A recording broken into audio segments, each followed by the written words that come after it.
કેમ? ઈ ઢીંગાણાનો ઢોલ વાગ્યો હોય અને ઈ રણ મેદાનમાં અમે જઈ અને ઘોડું પકડતા પકડતા પકડતા પકડતા પકડતા પકડતા પકડતા પકડતા ઘોડું ખાલી ઘોડું જ રહી.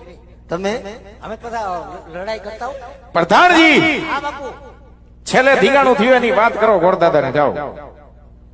બાપુએ એટલો રથ હકાર્યો ડીઝલની ટાંકી તોડ નાખી. એમાં ડીઝલ ની ટાંકી નો આવે રથમાં, ઓલું સડવાનું શું કહેવાય? સીડી કહેવાય એને. આજે ઈ છૂટી ગઈ. પછી પાછો રથ વાળ્યો. પછી બીજો રથ આવ્યો. એમ પછી ઈ રથ ને મુકતા આવ્યા અને બીજા રથમાં અમે ટીંગાઈને આવ્યા. એ ધીંગાણું જાયમો કેવું છે? નહીં, 2-3 જણા અહીંયા ઉભા રાખ્યા હતા. પછી અમે ટીંગાનું તો થઈ જાય ને પૂરું તે આવજો તે ઈ બીજા રથમાં આવ્યા. 2 રથ બદલાવ્યા બાપના અને ઈ જે ઉભે રોડે બે ચડ્યા. ઓહો, એ ધીંગાણું બહુ જાયમો છે. ઘડિયા રથની હેઠે કરી.